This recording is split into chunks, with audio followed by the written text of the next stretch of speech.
Olá, bem-vindos a mais um episódio do ReCidadeCast. Eu sou Juliane Gastaldi e estou aqui para apresentar mais um da nossa série de lives e conversas com profissionais e especialistas que integra o Programa de Desenvolvimento de Cidades mais completo do Brasil.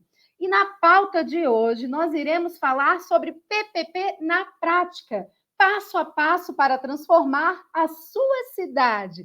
E para começar esse bate-papo, eu vou convidar ela que está conosco em todos os episódios, doutora Michele Pilon, advogada da União, professora e pesquisadora da FGV, mestre em políticas públicas e governo e doutoranda em economia. Ela é referência em desenvolvimento e implantação de políticas públicas, com atuação de mais de uma década junto ao governo federal e Congresso Nacional. Bem-vinda, doutora Michele. Obrigada, Juliane, né? Mais um episódio para a gente debater essa tão importante esse tema de PPPs nos municípios que vem desenvolvendo muitas políticas públicas. Eu agradeço por poder fazer parte desse debate. Obrigada, doutora Michele. E para compartilhar todo o seu conhecimento e expertise, gostaria de convidar o doutor Fábio Sertori, ele que é advogado, tem um escritório especializado em infraestrutura, concessões e parcerias público-privado. Atua há mais de 20 anos na estruturação jurídica e regulatória de projetos públicos, assessorando governos estaduais e municipais em todo o país. É graduado em Direito pela PUC. E o seu diferencial é que, na sua atuação, ele combina visão jurídica e foco na viabilidade prática dos projetos, garantindo total sucesso nas cidades que fazem adesão à PPP. Bem-vindo, doutor Fábio. Muito obrigado, Juliane, pelo convite. Obrigado, Michele, pela mediação. Estou à disposição aqui de vocês para a gente fazer esse bate-papo e levar um pouquinho aí dessa minha experiência, desses 20 anos de atuação com PPPs e concessões para a audiência de vocês. Obrigada, doutor Fábio. Espero que seja um sucesso o nosso bate-papo hoje, né? Conhecimento assim. E dicas práticas para os gestores que estão acompanhando o nosso episódio. É isso aí, maravilha, vamos lá. Então, para começar, vamos começar com uma pergunta muito esperada pelos nossos municípios. Doutor Fábio, seja muito bem-vindo a esse episódio, né? Eu estou aqui na figura de mediadora desse debate tão importante das parcerias públicos-privadas na prática para desenvolver a nossa cidade. E eu gostaria de informar para os municípios que nos acompanham, câmaras municipais, prefeitos, secretários, servidores, vereadores, como que as políticas públicas acontecem com o instrumento da parceria público-privada, o que ela é, como ela acontece, quais os municípios que podem utilizar esse instrumento? Vamos lá. Primeiro de tudo, muito obrigado pelo convite, né, pessoal da ReCidades e pela tua mediação. Michele, prazer falar contigo e por essa oportunidade aí com a tua audiência aí, a audiência do ReCidades. Eu vou começar falando, então, um pouquinho sobre PPPs. Na PPPs, essa sigla, ela representa, na verdade, uma modalidade de contratação que tem por objetivo viabilizar com que os municípios façam mais com menos recursos. Na verdade, a lógica, né, da PPP é permitir com que a gente resolva determinados problemas, empreendimentos, necessidades, serviços públicos sejam melhor prestados, mais bem prestados, a partir, né, do convite a que uma empresa privada especializada que traga determinadas expertises consiga fazer investimentos num relativo curto prazo e amortizar em prazos mais longos. Então, quando a gente está falando de PPP, né, a gente está falando especificamente de modalidades de concessão, a concessão patrocinada e a concessão administrativa. Eventualmente, isso é bastante juridiquês, mas a gente pode entrar um pouquinho mais, mas a lógica desses contratos é permitir com que empresas privadas se financiem, busquem financiamentos, recursos próprios, recursos de bancos, enfim, tragam esses investimentos para o município, façam esses dados investimentos num relativo curto espaço de tempo e depois prestem serviços por longo período, 20, 30, até 35 anos, que é o limite da legislação, para que então retorne, amortize esses investimentos que foram realizados, prestando esses serviços ao longo do tempo. Essa é, em suma síntese, assim, o que é uma PPP. Qualquer município pode fazer? Sim, qualquer município pode fazer. A legislação, ela estabelece hoje, né, com base numa alteração lá de 2017, que o piso para se fazer uma PPP é um investimento, na verdade, é um contrato de 10 milhões de reais. Isso significa que ele tem que ter 10 milhões de reais no seu ciclo de vida. Então, como os contratos são de longo prazo, né, normalmente não acaba sendo um problema, porque os 10 milhões de reais eles vão ser, né, investidos e, enfim, aferidos ao longo de todo esse ciclo de vida do projeto. Muito bom. E nessa continuidade, qual o passo a passo que o município precisa fazer, exercer, para ele entender que, olha, vou utilizar uma PPP, né, em saneamento, na mobilidade? Qual o passo a passo para ele ver a viabilidade da PPP? Maravilha. É o seguinte, assim, primeiro de tudo, né, você vai começar com uma ideia que, eu quero fazer, por exemplo, uma PPP no meu município para modernizar o sistema de iluminação pública ou para transformar minha cidade numa cidade inteligente, né, fazer muralha digital, fazer acompanhamento da frota de ônibus. Eu quero ter uma mudança de paradigma aqui na minha cidade para uma determinada área da infraestrutura, seja ela de mobilidade ou infraestrutura social. E aí eu preciso, então, né, como é que eu pego essa ideia e transformo num projeto? Então, o primeiro passo é a gente partir da ideia e chegar num projeto. O projeto, que eu chamo de pacote de licitação, documentos licitatórios, é basicamente tudo aquilo que a legislação sinaliza que é necessário para você colocar na rua um projeto de PPP, e vai envolver basicamente construir um edital, construir um contrato de concessão administrativa ou patrocinada, um termo de referência, um caderno de encargos, o plano de negócios referencial, que vai ser usado como uma baliza para definir o preço licitatório, ou que é o máximo que o poder público está disposto a cobrar, disposto a pagar, ou o mínimo que ele está disposto a receber em troca do direito de prestar o serviço. A gente vai falando de uma concessão comum, por exemplo, que, né, lato sensu também é uma parceria. E, nesse sentido, o que precisa, então, acontecer é uma tomada de decisão, uma organização inicial do município. Normalmente, usualmente, na Secretaria de Planejamento, acaba se desenhando ali, designando uma, duas pessoas para olhar para essa pauta e para pensar na estruturação de um programa municipal de PPPs. A partir daí, obviamente, né, os municípios maiores ou com mais capacidade podem, inclusive, montar times inteiros de servidores e pessoas em cargo comissionado que podem assumir a condução do projeto. Municípios menores tendem a buscar ajuda externa, e aí você tem várias formas de fazer isso: contratar consultorias via licitações normais, aí contratar, então, fazer uma licitação, por exemplo, para viabilizar a contratação de consultores que vão estruturar essa PPP e gerar esse pacote de licitação para o município. Pode se contratar, por exemplo, instituições como os estruturadores públicos, o BNDES, a Caixa Econômica Federal, ou se você tiver em Minas Gerais, por exemplo, a Codenge, se você tiver no Espírito Santo, o Bandes, se você tiver no Sul, o BRDE, são entidades que têm condição hoje, já estruturam e assumem o risco, né? Basicamente o que elas fazem?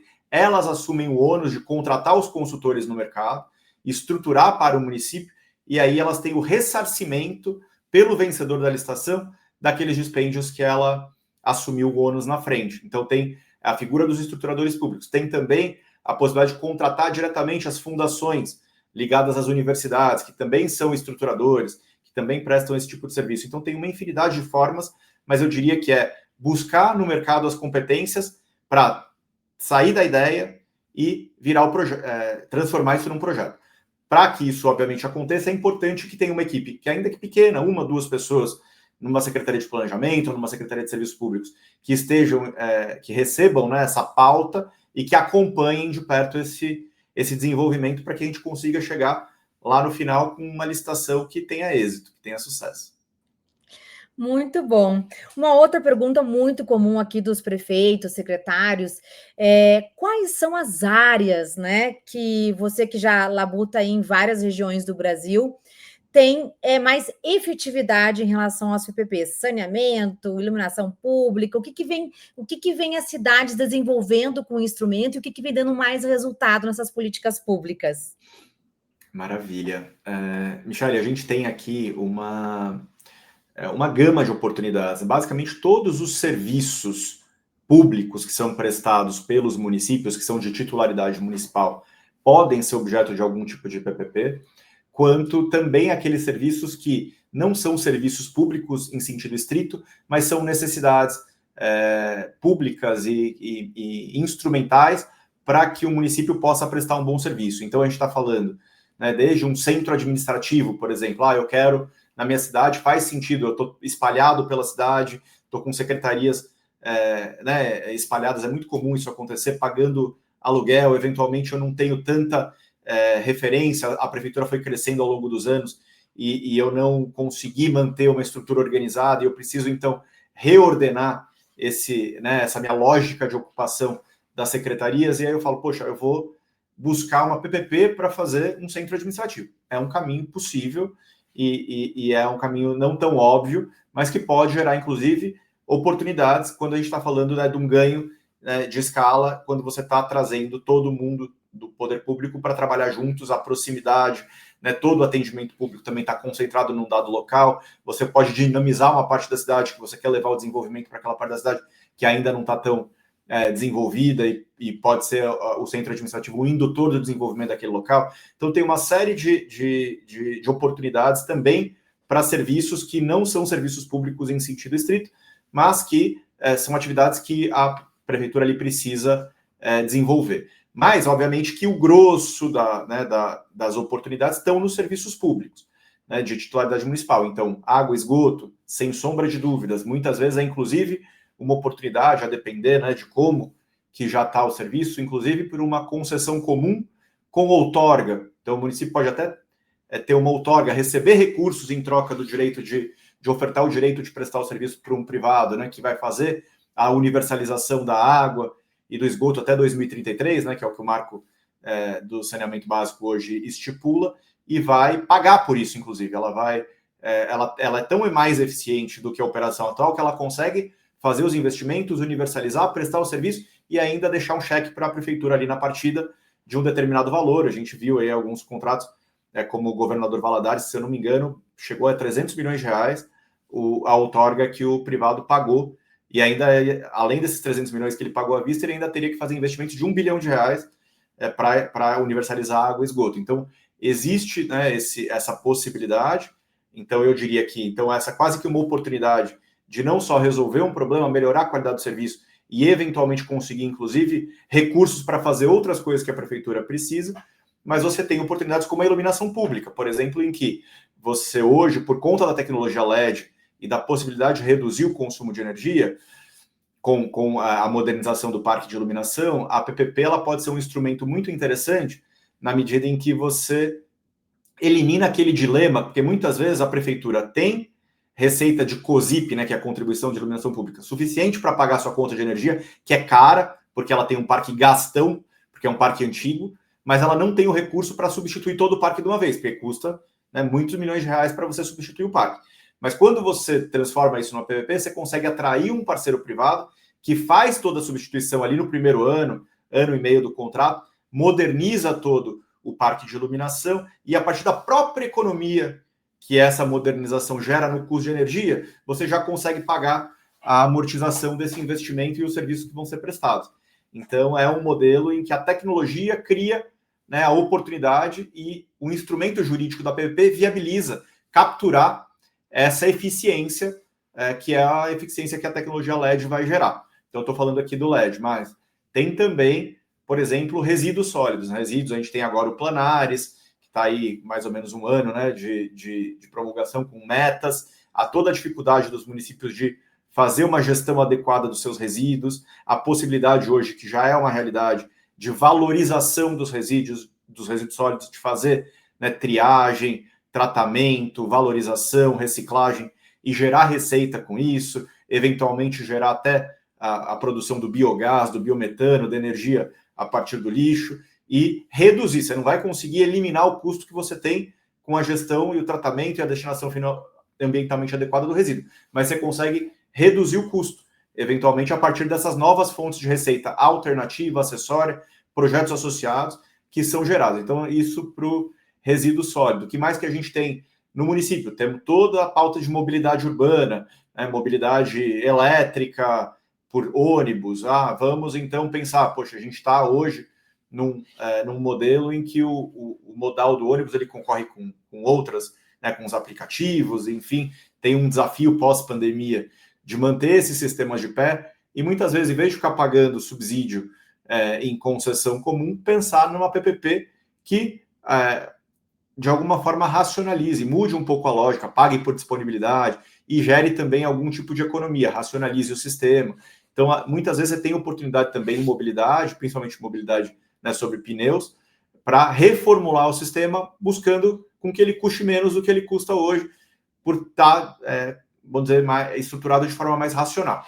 É uma possibilidade também. O que mais que a gente tem visto? Toda a parte de parques, praças, né, essa questão da ativação de bens públicos de uso dominial, parques urbanos, parques naturais, que muitos municípios têm extensões territoriais grandes e têm parques naturais dentro do seu território, também é uma possibilidade de ser feito via PPP, também buscando uma racionalização de custos com entregar um serviço de melhor qualidade para os munícipes. Enfim, eu poderia seguir, acho que falando, mas acho que dos mais relevantes, acho que são esses. E uma outra coisa que eu tenho visto também aqui e ali acontecer, eu acho que tem ainda um espaço, e que eu acho que é digno de nota, é a eficientização energética. Buscar também, para aquilo que é o consumo dos prédios públicos, usar PPPs como forma de viabilizar a construção de usinas, que são usinas fotovoltaicas, por exemplo, que geram uma energia mais barata do que a energia que o município compra da rede. Doutor Fábio, me conta uma coisa, e para a área de educação, cultura, esporte, desenvolvimento social, prefeitos podem utilizar a PPP? Porque a gente viu bastante o debate em torno da infraestrutura, né? Mas nessa parte mais de desenvolvimento social, na parte de educação, de repente até a gente usa muito OS, né, Miroski, para a área de saúde. Sim. Mas pensando fora da caixa, tem alguns outros instrumentos de PPP que podemos realizar? Temos sim.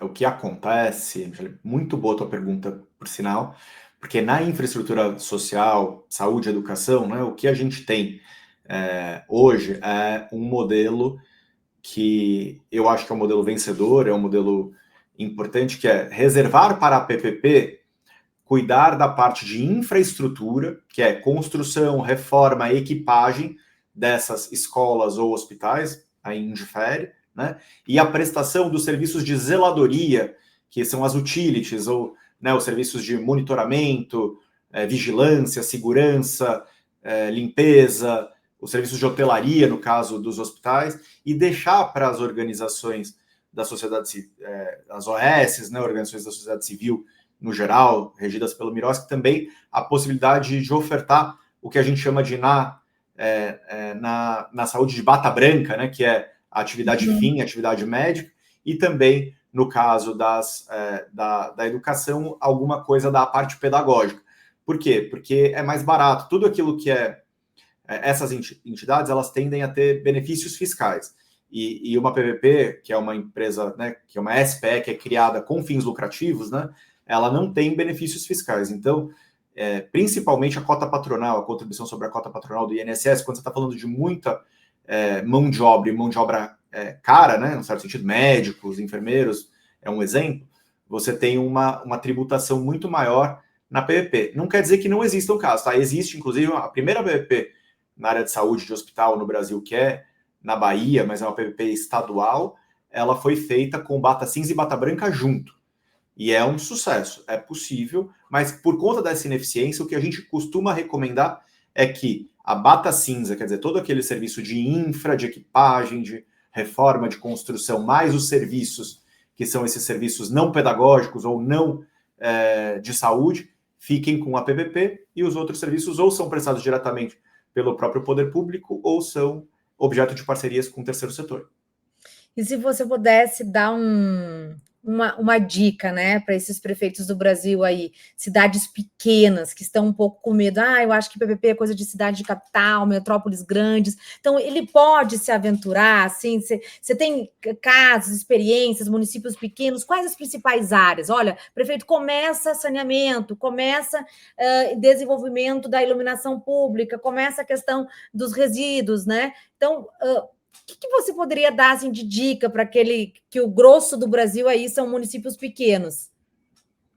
Olha, o que eu tenho para te dizer, Michele, é que existe realmente, ao longo do tempo, você pensar, né? A lei de PPPs ela é de 2004, né? Então a gente já está aí há um bom tempo rodando com ela e ela finalmente chegou nos municípios de todos os portes. Né? Nos últimos 5 anos, eu diria que o mercado de profissional mesmo, de consultorias especializadas, ele se expandiu muito, a próprio entendimento de que não é um bicho de 7 cabeças, né? Não é ciência de foguete, como a gente costuma dizer, tem obviamente todo um rito a ser seguido, ele leva um tempo, você precisa respeitar o tempo de estruturação, mas não é inviável não, ele é muito viável e as concessões de saneamento em municípios de 3 mil habitantes, de 5 mil habitantes, de 10, 15 mil habitantes, mostram que essa discussão de que precisa ter muita escala também não é verdade. A gente consegue sim estruturar, mesmo em pequena escala. O município tem 3 mil luminárias, 5 mil luminárias de iluminação pública, por exemplo. Já dá viabilidade. Então, municípios pequenos mesmo podem sim olhar para esse instrumento. Por quê? Porque ele viabiliza, gente, uma gestão mais racional, vamos dizer assim, dos recursos públicos. E muitas vezes você vai estar diante desse dilema. Eu tenho receita para pagar despesas correntes, mas eu não tenho receita para investir. E se eu estou nesse dilema, quando eu chamo um privado e dou um contrato de 20, 25 anos para ele, e falo, vem você, privado, e faz o investimento por mim, e eu, em razão desse investimento, vou conseguir ter um aumento de receita ou uma redução de custo que vai ajudar a pagar essa conta. Né? Além do ganho de produtividade que o privado pode dar, você tem também, por exemplo, eu vou dar um exemplo, lugares que têm tratamento de esgoto zero. Qualquer lugar que você não tem tratamento de esgoto, você tem um problema ambiental seríssimo, mas você tem também um problema de fonte de financiamento. Por quê? Porque por conta da legislação e do entendimento das cortes, né, de justiça do Brasil, e o STJ em especial, você não pode cobrar pelo esgoto se você não presta o serviço, obviamente. Ele não está disponível, certo? Então, quando você tem lá a possibilidade de chegar com um serviço para a pessoa, e para isso você tem que fazer um investimento numa estação de tratamento, você tem que fazer investimento em toda a captação nas redes, né, de captação, estações de bombeamento, enfim, tem uma série de investimentos que são feitos, mas quando esses investimentos são feitos, você gera uma nova fonte de receita, que é a tarifa do esgoto, que ela já existe, mas ela não pode ser cobrada. Né? Então, isso gera a receita que a concessionária vai ter para pagar aquele investimento que foi feito. E você resolveu um problema, muitas vezes, de saúde, porque cada real que você investe em esgoto, né, tem vários estudos que você retorna 5, 6 em economia com atendimento de saúde. Tem também a questão toda de que você evita questões ambientais, né, problemas ambientais, e você saneia a cidade. Então tem todo um universo de externalidades positivas que são geradas quando você traz esses investimentos para a cidade. Passa a pagar ISS e recolher, então, a parte da receita que volta para o município, mobiliza a economia toda do entorno, né, contratação de pessoas. Então, tudo isso tem vários efeitos de várias ordens que são interessantes e que não precisa de muita escala para se viabilizar. Ao contrário do que muita gente, né, pode imaginar. A mesma coisa na iluminação pública também, né? Como eu falei, hoje você já tem, a tecnologia permite você reduzir 65% no consumo de energia. Então, quanto antes você consegue fazer a modernização do sistema, mais rápido você passa a economizar. E muitas vezes você não tem o recurso. Para eu conseguir modernizar o parque, eu vou levar 10 anos, porque eu só consigo fazer um pouquinho por ano, que é com aquela sobrinha que eu tenho de orçamento. Mas se eu trago um privado que faz esse investimento todo de uma vez, eu consigo gerar essa economia muito mais rápido. E com essa própria economia, conseguir não só pagar, como eu até trouxe uns slides aí, depois eu vou ver se eu consigo mostrar, pagar a própria modernização do parque e a energia com a economia que você vai gerar, mas também gerar um espaço para fazer outras coisas de cidade inteligente, por exemplo. Fábio, eu sempre incentivo os alunos que as PPPs, além dela desenvolver a política pública em si, cidade inteligente, mobilidade, né, saneamento, ela produz desenvolvimento local, desenvolvimento regional, desenvolvimento econômico, ela sempre vem ligada à inovação, ela potencializa a geração de emprego e renda e ela também potencializa outras políticas públicas, né? Como você está falando aí, né? Saúde, a questão do saneamento, e geração de emprego e renda. E qual o tempo médio, né, entre pensei em fazer uma PPP no meu município e a assinatura do contrato? Vamos lá, essa é a notícia não tão boa, porque existe um tempo, gente, assim, é uma coisa também que é importante, né? Um projeto que é um projeto que vai ter 20, 25, até 35 anos de vigência, ele tem um tempo de maturação que é natural, ele tem um olhar, né, que é um olhar diferenciado das cortes de contas, muitas vezes tem estados que você precisa fazer, inclusive, o acompanhamento prévio, né, da liberação desse edital. Então, você tem alguns ritos para serem preenchidos. E eu diria o seguinte, que tudo dando muito certo entre a ideia e um contrato assinado, 12, 14 meses. O tempo médio, pelo que a gente tem histórico, 24 meses. Por quê? Porque é um tempo que muitas vezes alguma coisa dá errado, ou tem para um pouco no Tribunal de Contas, precisa reformular alguma coisa que até por conta da própria amadurecimento ali, né, do projeto se resolveu alterar. Então, eu diria que eu tive um projeto que não era de PPP, né, era de concessão, que a gente conseguiu ter desde o início até contrato assinado em 8 meses, foi o nosso recorde, mas não é a realidade. A realidade é que vai levar mais tempo, e se a gente tiver entre 1 ano e 2 anos, a gente está bem. O segredo é o município entender o caminho das pedras, entender o passo a passo, para não perder tempo com iniciativas equivocadas, errôneas, né? Porque o que eu vejo que você perde muito tempo na inexperiência, sem habilidade técnica para tocar a pauta, não se certifica de profissionais adequados, e às vezes é mais uma enrolação da falta de competência e habilidade para instaurar o projeto do que propriamente o tempo do projeto. E pensar que o mandato, né, que o prefeito sempre pensa, não, eu tenho que entregar o meu resultado em 4 anos pelo qual fui eleito. Então, se eu tenho uma otimização da minha equipe própria para isso, e eu consigo em 12 meses, 18 meses, já iniciar um contrato assinado, eu tenho aí um bom tempo ainda de mandato para começar a manter os resultados. E os efeitos de uma PPP bem feita e bem implementada no município gera muito desenvolvimento da cidade, das políticas públicas, né? Então, eu sou uma entusiasta também que eu acho que assim que traz um boom no desenvolvimento da cidade. É um instrumento muito rico, de muitos anos, e que só tem 5 anos, se tu pensar, é nada, né? Do tempo que a lei entrou em vigor, que os municípios começaram de ser até assim, vou dizer até a mente mesmo do líder político, dizendo: olha, não, eu posso ter uma PPP no meu município, seguro, né? Que geralmente os prefeitos tem muito medo de fazer uma PPP, de todos os procedimentos que podem ter correlatos em relação a isso. Mas bem feito, bem instruído, bem organizado, é um instrumento que promove muito desenvolvimento nas cidades. Sem sombra de dúvidas. Concordo em gênero, número e grau. Me conta uma coisa, você tem um material para compartilhar de um case de sucesso, não foi? Tenho. Eu trouxe aqui para vocês, gente, eu não sei, acho que você precisa colocar na tela para mim, e aí depois eu consigo gerenciar, vamos lá. Mas é um case de iluminação pública, né, que a gente estruturou aqui, e que a gente mostra o potencial de você fazer, por exemplo, né, uma PPP de iluminação pública no seu município. A gente está falando aqui de um município de 80 mil habitantes, né, acho que abaixo de 100 mil já é considerado um município pequeno, né, ele não é muito pequenininho, mas também não é um município médio, né? Ele está ali nesse range aí que a gente gosta de falar de que é possível fazer e mostrar que é possível fazer.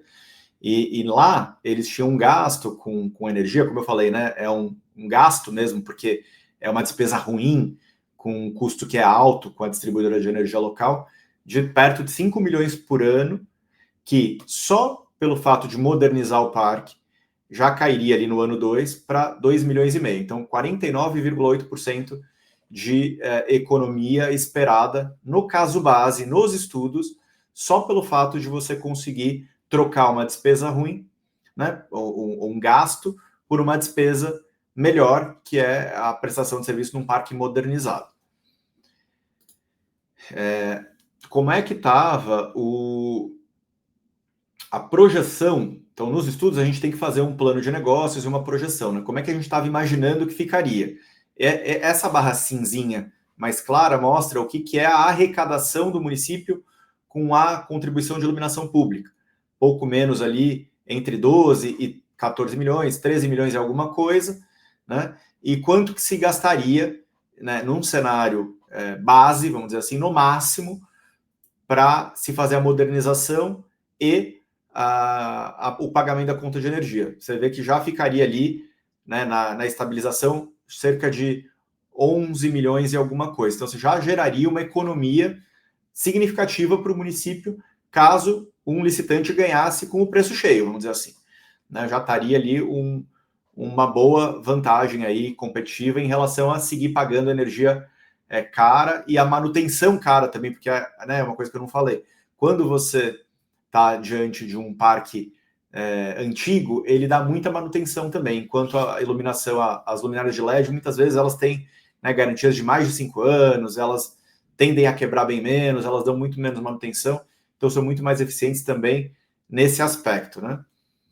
E aqui a gente vê o cenário após a licitação, o cenário com o deságio da proposta vencedora. E olha o que acontece, gente. A gente foi surpreendido ali nesse município com um desconto de quase 50% na proposta da licitante vencedora. Então, o que acabou acontecendo? Na prática, você tinha ali, né, uma arrecadação de cerca de 12, 13 milhões e alguma coisa por ano com a COSIP e um gasto estabilizado em 6 milhões. Você criou uma margem para a utilização dessa arrecadação da COSIP para fazer outras soluções de cidade inteligente, que tanto podem ser incluídas nesse próprio contrato ou podem ser objeto de uma outra PPP. A gente está falando de mais da metade dos recursos sobrando para se fazer outras coisas, como, né, a muralha digital, monitoramento, questões relacionadas com tecnologia, que hoje a COSIP também pode ser utilizada para fazer. Então, é um caso de sucesso que eu gostaria de trazer aqui para vocês, para mostrar o potencial real de fazer muito mais com o mesmo recurso que você já tem. Né? Não teve aumento de COSIP, não teve nenhum tipo de medida de arrecadação adicional. O que se focou foi em reduzir, né, o gasto, reduzir a despesa, tornar essa despesa mais eficiente e, com isso, gerar espaço para fazer mais com o mesmo recurso. Muito bom, Fábio. E diante desse case de sucesso, os perfeitos vão perguntar: com as minhas limitações orçamentárias, como eu começo? Como estruturar uma PPP? É isso, gente. Assim, muito da PPP, ela basicamente toda a ideia de se conceber esses instrumentos, tanto a PPP patrocinada quanto a PPP administrativa, elas vieram já num cenário de restrição fiscal. Então, basicamente o que você viabiliza com essas PPPs, né, para além de buscar, obviamente, mais expertise, um serviço prestado com mais eficiência, mais barato, que isso também a gente busca, a gente consegue, mas também usar a capacidade de alavancagem financeira, de obtenção de recursos do mercado privado. Por quê? Porque eu, município, já estou tomado, eu não consigo mesmo me alavancar. Se eu conseguisse fazer, eventualmente, vou dar um exemplo, né? No caso da iluminação pública, se o município conseguisse tomar o recurso num banco público, num banco privado, numa taxa que fosse adequada, eu poderia também, eventualmente, decidir fazer sozinho, né? Então, e aí a minha dúvida seria, não, mas será que eu faço tão bem quanto um privado pode fazer? Será que eu consigo fazer no custo que o privado consegue fazer? São todas, né, decisões que a gente avalia ali no value for money para saber se faz sentido ou não para que o município faça diretamente ou, né, via PPP. Mas, num cenário em que eu não consigo, eu não tenho balanço, eu não tenho espaço fiscal, eu não consigo tomar o recurso, aí é no-brainer, não tem o que falar. Você tem o caminho da PPP para justamente conseguir fazer. E aí, tudo bem, poxa, eu estou pressionado, estou, né, premido aqui, como é que eu consigo colocar de pé uma PPP? Porque tem um custo estruturar também, é um custo, obviamente, bem menor do que o custo do projeto, mas é o custo. Ele pode custar 1% do valor do projeto, 1,5%, 2% do valor do projeto, e esse recurso eu precisaria ter, né? Então, se eu tenho esse recurso, que varia entre 1% e a legislação federal fala em até 2,5% do valor do CAPEX, do investimento, né? Para contratar, eu posso contratar diretamente, e muitas vezes se eu contratar e pagar à vista os consultores vai custar mais barato e eu consigo, então, ter até uma margem para fazer custar mais perto de 1% do que de 2,5%. Mesmo assim eu não tenho condição. Tem, então, esses estruturadores públicos que hoje tomam risco, contratam eles, os consultores, né, como o BNDES, a Caixa, bancos estaduais como o BRDE, o Bandes, enfim, tem essa possibilidade de buscar esses entes. Obviamente que esses entes eles têm também uma lógica de atuação que tem uma governança que acaba levando um pouco mais de tempo e aí acaba consumindo mais tempo do que fazer direto, né? Mas é possível fazer e é um mercado. Ou eu tenho também a possibilidade de fazer as manifestações de interesse privado, que são você dá uma autorização para que um privado faça por sua conta e risco os estudos e seja ressarcido pelo vencedor da licitação. Então, a mesma lógica que um estruturador público ele assume o risco na frente e recebe o ressarcimento lá na frente, também tem os entes privados que podem fazer via MIP e PMI. Precisa fazer muito bem estruturado, sentir se é o caso mesmo, para não perder tempo com isso, que muitas vezes você pode abrir, ter um autorizado, esse autorizado não apresentar um estudo, ou apresentar um estudo muito ruim, e você não conseguir levar adiante. Então também tem uma governança, mas é possível fazer sem gastar dinheiro. Então tem várias formas de fazer. Uma investindo esse 1% aí do valor do projeto, contratando as consultorias e agilizando tudo e tendo o manche total da situação e colocando o projeto de pé o mais rápido possível, na minha visão. Você tem a alternativa de não tenho recurso, vou buscar os estruturadores públicos, e tem ainda a oportunidade da MIP e PMI para também viabilizar. Muito bom. E você tem algum dado de PPPs no Brasil? Quais são as regiões que mais utilizam? Mais a região Sudeste, Norte? Começou pela região Sudeste, né? Dá para ser qualquer, vamos dizer, qualquer tipo de região? Dá super, não tem nenhum tipo de restrição. A nossa experiência começou em Minas Gerais, São Paulo, e acabou que o Sudeste assumiu um certo protagonismo ali nos primeiros 10 anos da lei, mas depois isso foi se espalhando, né? Os cases de sucesso foram sendo conhecidos, e hoje a gente tem muitos municípios no Nordeste se estruturando e estruturados já e fazendo PPPs de sucesso, né? Tanto capitais quanto municípios de interior. Você tem no Centro-Oeste, e eu hoje tenho projetos que eu estou tocando lá com municípios do Mato Grosso, por exemplo. O Mato Grosso é um exemplo, o Mato Grosso do Sul também tem muitas iniciativas bem-sucedidas.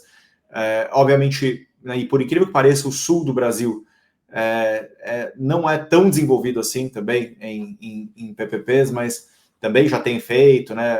Eu, inclusive, tive a oportunidade de estruturar uma PPP de eficientização energética para Porto Alegre, por exemplo, no Rio Grande do Sul, mas Santa Catarina também está tendo iniciativas, o Paraná, sem dúvida, mais adiantado ainda do que os outros. Então, assim, tá pelo Brasil todo, gente. Não tem hoje, realmente, você tem boas consultorias pelo Brasil inteiro.